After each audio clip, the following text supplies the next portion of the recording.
Glória ao nome de Jesus Cristo! Eu queria lhe cumprimentar com a paz e com o amor que excede em todo entendimento. Amém?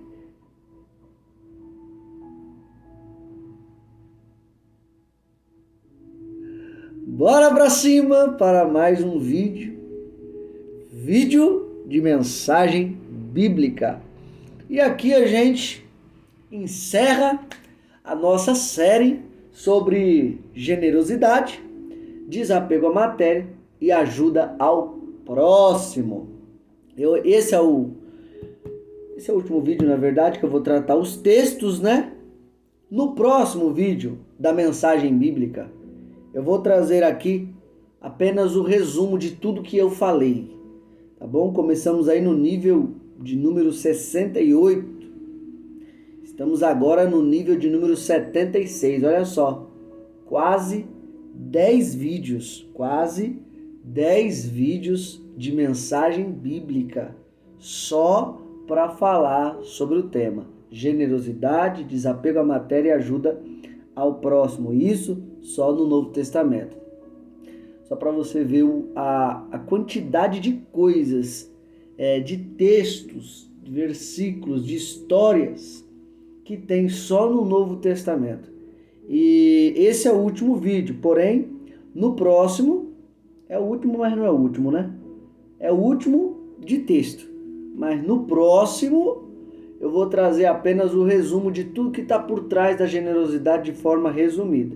Tá bom? Desde o nível 68 até aqui, a gente citou textos e os ensinos. Tá? No próximo, eu só vou citar o que está por trás da generosidade, só para você ver o quanto você ganha.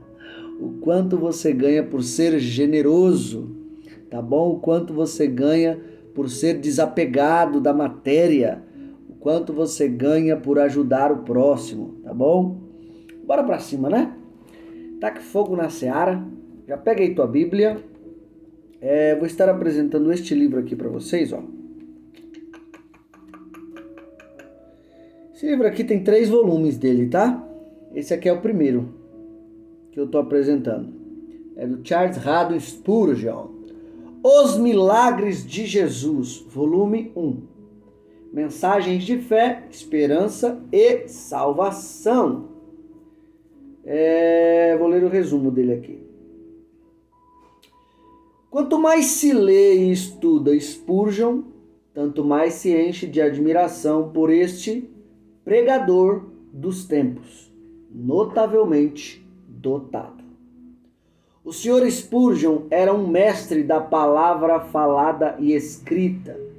Foi Dwight Lyman Moody quem confessou abertamente que sua veemência vinha da Bíblia e de Spurgeon. Olha o que o Dwight Lyman Moody confessou abertamente.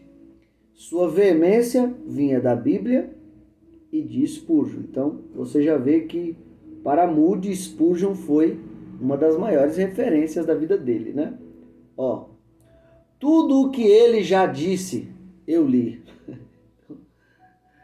Meus olhos se deleitam nele. Se Deus pode usar o Sr. Spurgeon, por que não deveria ele usar a nós outros? Então, você já vê aqui como Moody olhava para Spurgeon como uma grande referência. Irmão Cleberson, quero comprar R$70. Você dá esse livro, irmão Cleberson, com todo prazer. Arrume mais 12 inscritos para o nosso canal ou 12 contatos. O livro é seu de graça na faixa. E você que deseja nos convidar para ir em sua igreja, levar um louvor ou uma palavra, no mínimo um livro comprado, passagem de Jesus. E de volta, estaremos indo com todo o prazer. E como dizem os estudiosos, né? Sem mais delongas, roda a vinheta.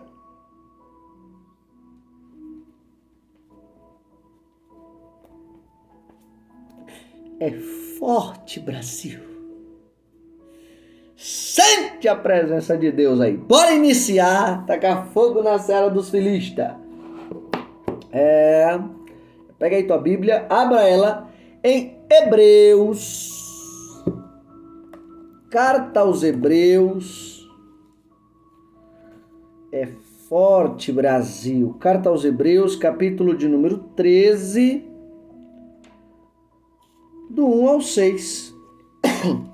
Carta aos Hebreus, 13, do 1 ao 6. Vamos lá. Bora tacar fogo na serra dos Filisteus. Permaneça a caridade fraternal. Não vos esqueçais da hospitalidade, porque por ela alguns, não sabendo, hospedaram anjos. Lembrai-vos dos presos como se estivessem presos com eles, e dos maltratados como sendo vós mesmos também no corpo. Venerado seja entre todos o matrimônio e o leito sem mácula. Porém, aos que se dão à prostituição e aos adúlteros, Deus os julgará.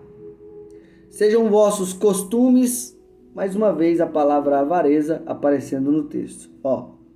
Sejam vossos costumes sem avareza, contentando-vos com o que tendes.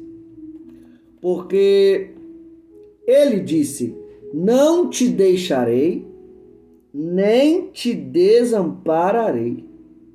6. E assim, com confiança, ousemos dizer: o Senhor é o meu ajudador e não temerei o que me possa fazer o homem. Versículo-chave aqui do texto. Sejam vossos costumes sem avareza, contentando-vos com o que tendes, porque ele disse: não te deixarei, nem te desampararei. Bom, Clebson, o que é avareza? Avareza. Qualidade de quem se preocupa excessivamente em adquirir e acumular dinheiro. Sovinice, avidez, falta de generosidade, mesquinhez, ciúme que faça você viver de uma maneira que retenha e tire dos outros mais do que dê. Isso é avareza, tá bom? Nós citamos aqui várias vezes aí esse significado da palavra avareza, não para ser apenas um repetidor chato, mas que esse conceito seja fortalecido dentro de você. Você que é crente, você que está me ouvindo, a avareza, ela é inimiga da generosidade. E se você quiser conhecer Jesus de forma plena, você não pode ter avareza na vida, tá bom? Então lute contra isso, batalhe contra isso. Vamos continuar. Tiago 2, do 14 ao 26. A fé sem obras para nada aproveita. Isso aqui é um texto chave que você já conhece muito bem. Vou ler e você vai ver se você não já conhece muito bem esse texto. Meus irmãos, que aproveita se alguém disser que tem fé e não tiver as obras. Porventura, a fé pode salvá-lo? E se o irmão ou a irmã estiverem nus e tiverem falta de mantimento cotidiano, nu, vestimenta. Falta de mantimento cotidiano, alimento. E algum de vós lhes disser, tá vendo o irmão sem roupa praticamente? Tá vendo o irmão sem alimento, cheio de necessidade? Aí é o que alguns fazem assim, ó o 16. E alguns de vós lhe disser, ide em paz, aquentai-vos e fartai-vos, e lhes não derdes as coisas necessárias para o corpo. Que proveito virá disso? Que proveito virá dessa fé aí, que você diz que tem, se um irmão falar assim, para você, irmão, eu tô com falta de mantimento em casa, eu não tenho roupa, meus filhos não têm roupa, e você tendo condições, você pega e fala assim, irmão, vai em paz. Vai em paz, está aqui no texto. Ide em paz, se aquete, aquentai-vos com o que você tem, se farte com aquilo que você tem. Não, irmão, eu acabei de falar que está em falta. Como que eu vou aquietar? Como que eu vou me manter? Como que eu vou me vestir com aquilo que eu acabei de dizer que não tem? Não, mas vai em paz, irmão. Vai em paz. É uma fé teórica. Teórica. É disso que o apóstolo Tiago está falando. Ó, assim também a fé, se não tiver as obras, é morta em si mesma. Mas dirá alguém, tu tens a fé e eu tenho as obras, mostra-me a tua fé sem as tuas obras e eu te mostrarei a minha fé pelas minhas obras. Tu crês que há um só Deus? Fazes bem. Também os demônios o creem e estremecem. Mas, ó homem vão, queres tu saber que a fé sem as obras é morta? Porventura o nosso pai Abraão não foi justificado pelas obras, quando ofereceu sobre o altar o seu filho Isaque? Bem vês que a fé cooperou com as suas obras e que pelas obras a fé foi aperfeiçoada. E cumpriu-se a escritura que diz, e creu Abraão em Deus, e foi-lhe isso imputado como justiça, e foi chamado o amigo de Deus. Vedes então que o homem é justificado pelas obras, e não somente pela fé. E de igual modo Raabe, a meretriz, não foi também justificada pelas obras, quando recolheu os emissários e os despediu por outro caminho? Porque assim como o corpo sem o espírito está morto, assim também a fé sem as obras é morta. Tá bom? O que Tiago ele quer dizer de uma forma muito resumida com esse versículo de número 26 aqui? Porque assim como o corpo sem o espírito está morto, assim também a fé sem as obras é morta. Ele usa o corpo e o espírito. O que Tiago quer dizer? Ele está dizendo, não tem o seu corpo? O seu corpo, se ele não tiver o espírito, nesse momento você nem estaria me ouvindo. Tá bom? Então o seu corpo precisa do espírito para estar vivo. E para mim te ver no mundo material, o seu espírito também necessita do corpo. Beleza? Então um precisa do outro para estar vivo. Tá bom? Um precisa do outro para estar existindo, vivendo. Tiago está dizendo que as obras é o corpo da fé e a fé é a vida das obras. Olha que coisa linda. Olha que coisa linda. As obras, ó, tá aqui a fé, aqui tá as obras. As obras é o corpo da fé, tá bom? E a fé é a vida das obras, é como se fosse o seu corpo, que tem espírito. E você só está me ouvindo agora e está vivo nesse exato momento por causa do seu espírito. Se tirar o seu espírito, você fica morto. Mas ao mesmo tempo, o seu espírito não é tudo. Você só está existindo aqui por causa do seu corpo. Então um depende do outro. Fé e obra. Deu para entender? Bora continuar. Tiago 2, 14 ao 26 vai nos trazer esse resumo de ensino aqui, ó. As necessidades do próximo são imediatas e óbvias. São óbvias. Poxa, quantas pessoas você conhece na sua igreja, em outras igrejas, que você sabe que estão precisando de alimento às vezes, estão precisando de roupa. E detalhe, tem igrejas que a assistência social diz que não tem, e já teve pessoas que já me falaram que dentro da assistência social tinha alimento mofando, tinha alimento que não era dado e a pessoa sempre dizia que não tinha alimento.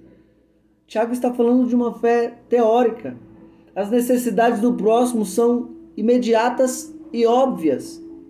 Você não tem que dizer para uma pessoa que está passando fome agora, ó, amanhã ou depois. Se você tem necessidade, se você tem condições, já ajude essa pessoa. É sobre isso que Tiago está falando. As necessidades do próximo são imediatas e óbvias. Palavras apenas ou um mero desejar o bem não favorecem em nada aqueles que estão passando necessidade, nem refletem fé verdadeira. Isso aqui é importante, hein? Olha a segunda parte desse resumo de ensino, ó. Palavras apenas, ou um mero desejar o bem. Eu desejo tanto fazer o bem, eu desejo que te vá bem. Um mero desejar. Um mero desejar o bem não favorecem em nada aqueles que estão passando necessidade. Detalhe, e nem reflete fé verdadeira. Tá bom? Então fica esse resumo de ensino aí. Bora continuar. 2 Pedro, segunda carta do apóstolo Pedro, capítulo 2, do 1 ao 22. É isso mesmo. Vamos lá. E também houve entre o povo falsos profetas, como entre vós haverá também falsos doutores, que introduzirão encobertamente heresias de perdição e negarão o Senhor, que os resgatou, trazendo sobre si mesmos repentina perdição.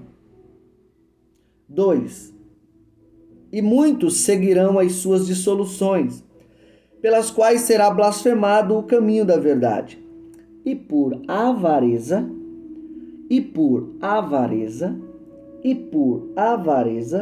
farão de vós negócio com palavras fingidas, sobre os quais já de largo tempo não será tardia a sentença, e a sua perdição não dormita. Porque se Deus não perdoou aos anjos que pecaram, mas, havendo-os lançado no inferno, os entregou às cadeias da escuridão, ficando reservados para o juízo, e não perdoou ao mundo antigo, mas guardou a Noé, pregoeiro da justiça, com mais 7 pessoas, ao trazer o dilúvio sobre o mundo dos ímpios, e condenou a subversão às cidades de Sodoma e Gomorra, reduzindo-as a cinza e pondo-as para exemplo aos que vivessem impiamente. E livrou o justo Ló, enfadado da vida dissoluta dos homens abomináveis, porque este justo, habitando entre eles, afligia todos os dias a sua alma justa, pelo que via e pelo que ouvia sobre as suas obras injustas. Assim sabe o Senhor livrar da tentação os piedosos e reservar os injustos para o dia de juízo, para serem castigados, mas principalmente aqueles segundo a carne. Mas principalmente aqueles que, segundo a carne, andam em concupiscência de imundície e desprezam as dominações, atrevidos, obstinados, não receando blasfemar das dignidades. Enquanto os anjos, sendo maiores em força e poder, não pronunciam contra eles juízos blasfemos diante do Senhor, mas estes, como animais irracionais que seguem a natureza, feitos para serem presos e mortos, blasfemando do que não entendem, perecerão na sua corrupção, recebendo o galardão da injustiça, pois que tais homens têm prazer nos deleites cotidianos. Nódoas são eles e máculas, deleitando-se em seus enganos, quando se banqueteiam convosco, tendo os olhos cheios de adultério e não cessando de pecar, engodando as almas inconstantes, tendo o coração exercitado na avareza, filhos de maldição, os quais, deixando o caminho direito, erraram, seguindo o caminho de Balaão, filho de Beor, que amou o prêmio da injustiça, mas teve a repreensão da sua transgressão. O mudo jumento, falando com voz humana, impediu a loucura do profeta. Estes são fontes sem águas, nuvens levadas pela força do vento, para os quais a escuridão das trevas eternamente se reserva, porque, falando coisas muito arrogantes de vaidade, engodam com as concupiscências da carne e com dissoluções aqueles que se estavam afastando dos que andam em erro, prometendo-lhes liberdade, sendo eles mesmos servos da corrupção. Porque de quem alguém é vencido, do tal faça também servo. Porquanto, se depois de terem escapado das corrupções do mundo pelo conhecimento do Senhor e Salvador Jesus Cristo, forem outra vez envolvidos nelas e vencidos, tornou-se-lhes o último estado pior do que o primeiro, porque melhor lhes fora não conhecerem o caminho da justiça, do que conhecendo-o, desviarem-se do santo mandamento que lhes fora dado. Deste modo, sobreveio-lhes o que por um verdadeiro provérbio se diz: o cão voltou ao seu próprio vômito, e a porca lavada ao espojadouro de lama. Resumo de ensino do texto. Pedro fala de homens que se levantarão no meio cristão sendo motivados pelo desejo de dinheiro, comercializando a fé cristã numa busca egoísta de vantagens. Precisa explicar ainda esse texto? É sobre isso que Pedro está falando. Vê se você conhece algum homem assim, algum líder assim, alguma igreja desse jeito, ó. Pedro fala de homens, pessoas, que se levantarão no meio cristão sendo motivadas pelo desejo de dinheiro. Qual o motivo deles? Não é alma. O motivo deles não é reino. O motivo deles é olhar para o evangelho e ver, poxa, dá muito lucro esse meio aí, hein? Dá muito lucro esse meio aí, hein? Vamos tentar tirar. Outros vêm do mundo com a conversinha de quer se entregar a Jesus só porque foi, como que eu posso falar? Só porque faliu no mundo, aí quer vir para o meio evangélico. Não, agora sou crente. É aquele crente meia boca, sabe?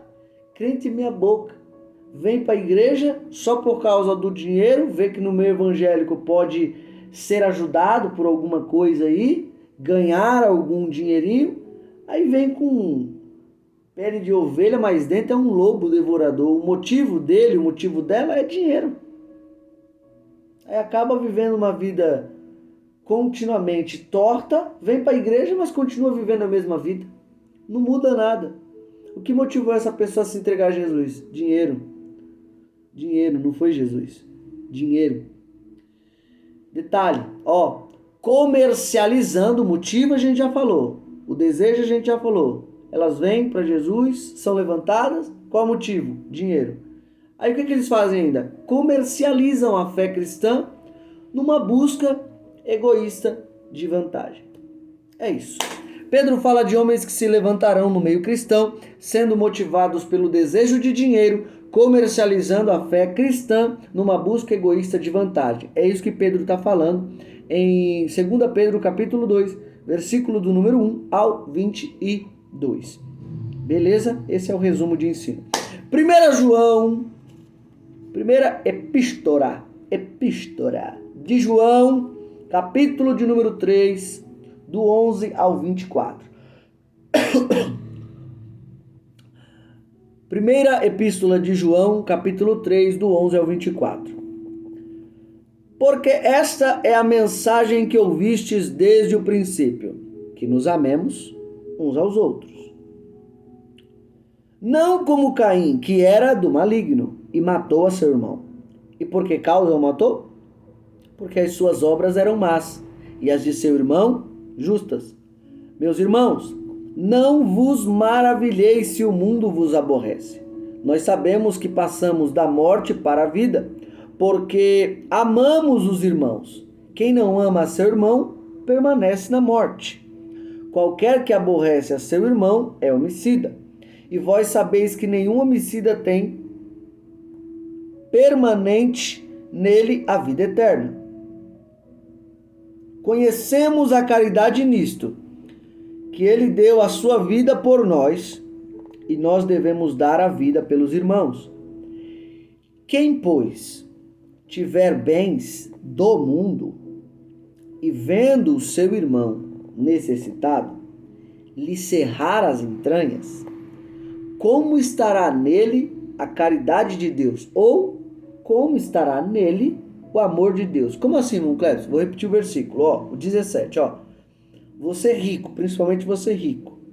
Quem, pois, tiver bens do mundo, dinheiro, matéria, sobrando, e vendo o seu irmão, um outro irmão seu, necessitado, carente, precisando, e vendo o seu irmão necessitado, lhe cerrar as suas entranhas, não vou dar não, fecha o coração. Como? Olha a pergunta de João. Como estará em você o amor de Deus? Como estará em você a caridade de Deus? Meus filhinhos, não amemos de palavras, nem de língua, mas por obra e em verdade. Se você ama de verdade, para de falar que ama, faça um pouco. O verdadeiro amor se manifesta não nas palavras, mas nas obras. É isso que João está dizendo. E nisto conhecemos que somos da verdade, e diante dele asseguraremos nossos corações, sabendo que, se o nosso coração nos condena, maior é Deus do que o nosso coração e conhece todas as coisas. Amados, se o nosso coração nos não condena, temos confiança para com Deus. E qualquer coisa que lhe pedirmos dele, a receberemos, porque guardamos os seus mandamentos e fazemos o que é agradável à sua vista. E o seu mandamento é este, que creiamos no nome de seu Filho, Jesus Cristo, e nos amemos uns aos outros segundo o seu mandamento. E aquele que guarda seus mandamentos, nele está, e ele nele. E nisto conhecemos que ele está em nós, pelo Espírito que nos tem dado. Resumo de ensino. O versículo 17 ele já diz tudo, né? O versículo 17 já é o próprio resumo desse ensino. O versículo de número 17, vou repetir ele, Quem, pois, tiver bens do mundo e vendo seu irmão necessitado, lhe cerrar as suas entranhas, fechar o coração, fechar a mente, fechar as entranhas, não quero ajudar, não vou ajudar. Vem uma pergunta para você. Como estará em você o amor de Deus? Olha aí o versículo de número 17 desse texto. Tá bom? É uma pergunta para você que tem bens, para você que tem dinheiro, para você que tem matéria. É uma pergunta para você. Você que costuma ter muito, mas vê os seus irmãos precisando e fecha o coração. A pergunta para você: como está em você o amor de Deus? Reflita. Vamos continuar. Mateus 25, do 31 ao 46. E aqui voltamos aqui para Mateus, porque foi 2 textos aqui que logo no início passou no meu zóio e eu não vi. Mateus 25, do 31 ao 46. Esse texto aqui você também conhece muito bem. O fim do sermão profético, a vida eterna e o castigo eterno. Olha onde Jesus coloca ajuda ao próximo, generosidade, desapego da matéria. Olha onde Jesus coloca, 31, é do 31 ao 46. E quando o Filho do Homem vier em sua glória, e todos os santos anjos com ele, então se assentará no trono da sua glória, e todas as nações serão reunidas diante dele, e apartará uns dos outros como o pastor aparta dos bodes as ovelhas, e porá as ovelhas à sua direita, mas os bodes à esquerda. Então dirá o rei aos que estiverem à sua direita: Vinde, benditos de meu Pai, possuí por herança o reino que vos está preparado desde a fundação do mundo. Aí Jesus vai explicar o que esses moços aqui fizeram, o que essas ovelhas fizeram, o que esses homens fizeram, que ele está chamando. Olha o que ele diz. Então dirá o rei aos que estiverem à sua direita: vinde, benditos de meu Pai, possuí por herança o reino que vos está preparado desde a fundação do mundo. O reino está preparado para quem pratica isso aqui, Não é só isso, tá? Mas é o que pratica isso aqui.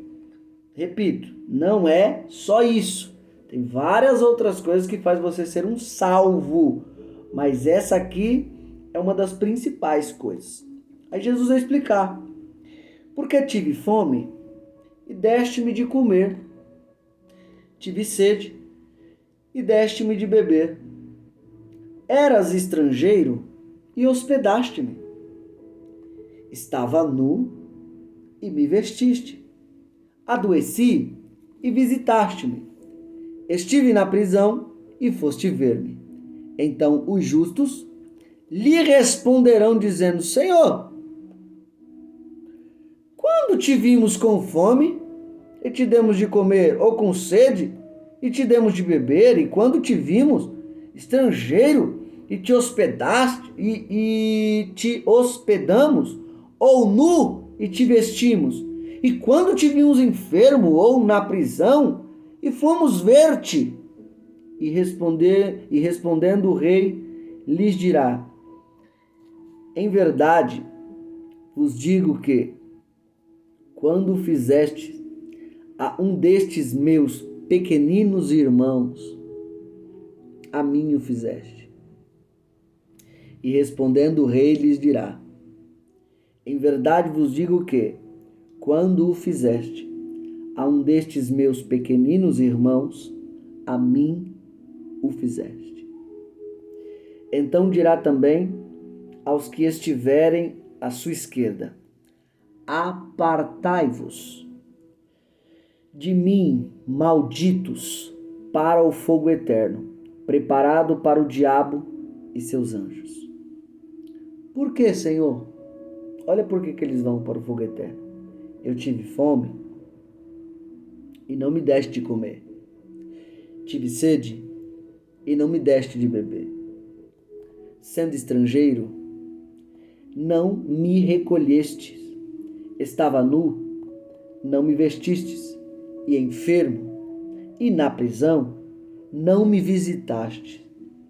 Então eles também lhe responderão dizendo: Senhor, quando te vimos com fome, ou com sede, ou estrangeiro, ou nu, ou enfermo, ou na prisão, e não te servimos? Então lhes responderá, dizendo: em verdade vos digo que quando a um destes pequeninos o não fizestes, não o fizestes a mim. Então lhes responderá, dizendo: em verdade vos digo que, quando a um destes pequeninos o não fizestes, não fizestes a mim. E irão estes para o tormento eterno, mas os justos para a vida eterna. Detalhe que foi nítido aqui nesse texto que estamos falando sobre ajuda aos necessitados. Você percebeu, né? Foi nítido nesse texto. Na leitura você percebe que está falando de ajudar o próximo, tá? Generosidade na área social. Salvação ligada à área social. Agora tem um detalhe interessante que eu vou repetir esse ensino aqui. Não fazemos as boas obras para ser salvo. Fazemos porque somos salvos. Esse é o comportamento do salvo. Ajudar o seu semelhante nas suas necessidades. E aquele que é crente, mas não ajuda, está no texto, não é salvo. O próprio Jesus, nas palavras de Jesus, diz: não é salvo. Se estiver se comportando de uma maneira avarenta, cerra o coração, não ajuda o próximo, não é salvo. E no texto, sem forçar nada, Você percebe que o texto está falando sobre generosidade e ajuda ao próximo, obra social, comida, vestimenta, visita no hospital, visita na cadeia, enfim, está falando de obra social, tá bom? Hospedar os irmãos em necessidade que às vezes não tem casa, está falando totalmente de obra social. Um salvo ajuda, um condenado não ajuda. Um salvo em Cristo não faz isso para ser salvo. Ele faz isso porque é salvo. Já o condenado não faz nada. Cerra o coração. E eu te pergunto, quem está sendo você na presença de Deus? Saiba que a vida desses personagens aqui, o que está no lado direito, o que está no lado esquerdo, é você que vai decidir através do seu comportamento generoso ou avarento em que lado você vai querer estar, direita ou esquerda, salvo ou condenado. Ajude seus irmãos. Último texto, Mateus 26, do 14 ao 16. Mateus 26, do 14 ao 16. O preço da traição. Você tem uma ideia? Até a traição de Jesus, até na traição de Jesus, teve avareza, teve apego à matéria. 26, do 14 ao 16, olha o que está escrito. O preço da traição. Então um dos 12, chamado Judas Iscariotes, foi ter com os príncipes dos sacerdotes e disse: que me quereis dar? O que vocês querem me dar? E eu entregarei ele. Está aqui no texto, se você quiser acompanhar aí, 26 do 14 ao 16. E disse: que me quereis dar? E eu vos-lo entregarei. E eles lhe pesaram 30 moedas de prata. E desde então buscava oportunidade para o entregar. É um texto bem curto, eu vou ler de novo, tá bom? Só para você ver aonde a avareza ela se esconde, até em traição. E a gente já falou sobre isso, né? O coração avarento, o amor ao dinheiro é a raiz de toda espécie de males. E aqui não muda. Então um dos 12, chamado Judas Iscariotes, foi ter com os príncipes dos sacerdotes e disse: o que vocês querem me dar aí? O que vocês querem me dar? Eu entregarei ele para vocês. Eu sei onde ele vai. Eu sei qual monte ele sobe. Sei quais os horários que ele come. Quais os horários que ele faz isso ou aquilo. Eu sei toda a trajetória dele. Caminhei com ele aí há alguns anos. Então eu aprendi. Eu sei. Vocês não sabem não, mas eu sei. E aí? Sabendo disso tudo, o que vocês querem me dar? Para me entregar ele para vocês. E eles lhe pesaram 30 moedas de prata. E desde então buscava oportunidade para o entregar. Resumo de ensino. Judas concorda em trair Jesus por 30 moedas de prata. Judas concorda em trair Jesus por avareza. Judas concorda em trair Jesus por apego à matéria. Alguém está olhando, né, para Judas e fala: que caba sem vergonha, traiu Jesus por causa de dinheiro, traiu Jesus por causa do apego à matéria. Me diz uma coisa, quando você tem tempo só para dinheiro e para matéria e não tem tempo para Jesus, será que você também não está traindo ele, não? Será que você não está traindo ele também, não? É fácil falar sobre a traição de Judas, né? Mas querendo ou não, se você só tiver tempo para suas 30 moedas, se você só tiver tempo para sua casa, se você só tiver tempo para o seu trabalho, se você só tiver tempo para o seu dinheiro, você também é um Judas. Está traindo Jesus por dinheiro. Está traindo Jesus por apego à matéria. Está traindo a Jesus por causa dos bens do mundo.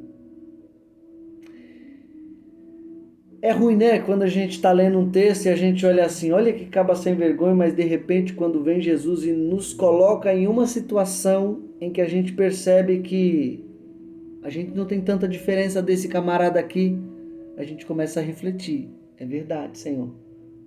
Quantas vezes eu te traí já? Porque é isso que acontece, pode acreditar. É isso que acontece. Se você só tem tempo para dinheiro, se você só tem tempo para matéria e não tem tempo para Jesus, você também é um Judas. Você também está traindo Jesus. Você também não está valorizando o que Jesus fez por você na cruz do Calvário. Falamos tanto, irmãos, falamos de Mateus até o Novo Testamento praticamente todo. Nós citamos aqui textos atrás de textos. O quanto Deus tem problema com dinheiro, quando se trata de dinheiro e ser humano. Não é nem por causa do dinheiro, mas é quando se trata de ser humano e dinheiro, Deus tem problema com isso. Para tratar o coração do homem que se apega ao que o próprio Deus criou, se apega ao que o próprio Deus deu. E hoje, talvez você na leitura desse texto aqui falou assim, olha que Judas, que sem vergonha Judas. Ai, Judas traiu Jesus, Judas traiu Jesus. Saiba que todas as vezes que você só tem tempo para as 30 moedas, só tem tempo para o seu trabalho e não tem tempo para Jesus, primeiro, você traiu Jesus. Segundo, não está valorizando o que ele fez por você na cruz do Calvário. Então aqui a gente também é colocado na mesma balança. Tem um detalhe, uma informação importante. 30 moedas de prata era o valor de um escravo morto. Sabia disso? 30 moedas de prata era o valor de um escravo morto. Isso não me falha a memória, eu vi isso, não me lembro direito. Não sei se foi na Bíblia de Estudo Genebra ou na Bíblia de Estudo Reformada. Alguma dessas duas. Se não foi também nessas duas, foi em algumas que eu tenho ali. Que esse estudo eu tirei de todas elas ali. Tá bom? Então fica essa reflexão aí. Terminamos os textos. No próximo, eu só vou trazer o resumo dos ensinos. Tá bom? Por que eu devo praticar a generosidade? Aí eu já não vou mais citar texto, tá? Eu só vou dizer um pouco disso aqui que nós falamos do texto. Pratica a generosidade. Quem pratica a generosidade tem luz. Quem pratica a generosidade tem a mente limpa. Quem pratica a generosidade tem a alma limpa. Detalhe, eu já falei de tudo isso aqui nos textos. Eu não vou repetir texto nenhum, tá? Eu só vou agora trazer as aplicações. Generosidade ligada à mente limpa. Generosidade ligada à alma limpa. Generosidade ligada à luz de Deus. Só, não vou trazer mais textos. Por quê? Porque eu já li o texto para vocês aqui. Nós já falamos dos ensinos. Amém? Então, o próximo vídeo vai ser o fight. O final. É forte, Brasil. Bora pra cima, beleza? Deu pra entender? Bora pra cima. Seja fonte. Bora. Você leu amique pra bora? Se leu amique pra bora, tá errado. É bora pra... E já tá apontando, bora pra cima. Bora pra cima. Tenha um leve show meia. Um coração que ouve. Reserve um tempo com Deus no seu dia. O Pai procura. Será que ele achou? Será que ele achou? Um adorador aí, generoso, desapegado da matéria e que gosta de ajudar os seus semelhantes, gosta de ajudar o próximo. Sorriso de crente.